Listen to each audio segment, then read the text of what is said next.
Hello everyone, this is Oliver at KRCS Doncaster, and I'm going to show you today how to quickly set up your iPod. Everything works in or around iTunes, so you're going to open that up. There's a couple of different views. You can have a look at your songs in the list, in the album covers, or in the cover flow.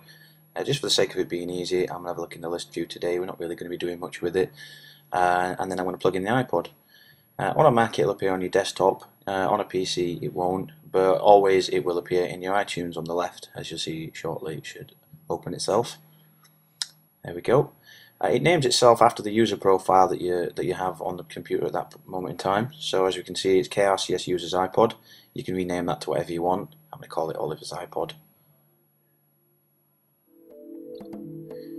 When you're using your iPod, you'll see the word syncing quite a lot. Syncing is basically the process of automatically updating your iPod with your iTunes library. You can do it with movies, you can do it with pictures, and more importantly, you can do it with your music and your new music when it needs updating. It's the same process with the iPhone as well.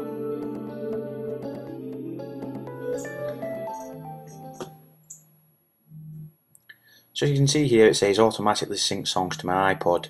I'm going to untick that for now, and I'm going to untick the enable voiceover. That's a shuffle specific option. As you can see, there's no music in this library for now, and it's set to manually manage my music. I'm going to untick that just to say that we are going to start syncing to the iPod as opposed to manually managing it. And we can specify what we'd actually like to sync to the iPod. So I'm going to click here and we'll see a couple more options. You can specify playlists that you'd like to sync, you can specify genres, and you can specify artists. So basically every time you update either one of these, those will get moved over to your iPod. And the same applies to your podcasts and your iTunes U, which is the iTunes Education store. Just to clarify what that means, if I tick all of these boxes for my playlist, whenever I add any songs to this playlist and plug my iPod in, they will be automatically moved across to my iPod. Similarly, if I did it with the artists or the genres, it would do the same.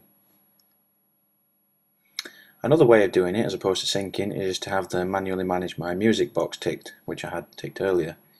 What this basically means is you can click and drag your music across to your iPod.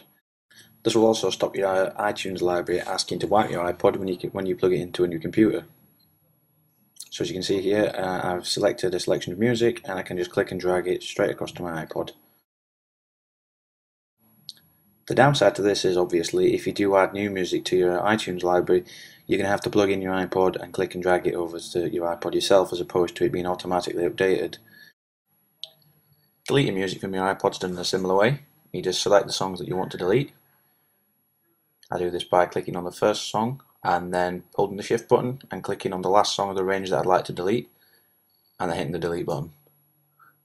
If you're still not having any success, or you've got any questions relating to Apple products, iPhone, iPods, etc., feel free to follow us on Twitter or leave a comment.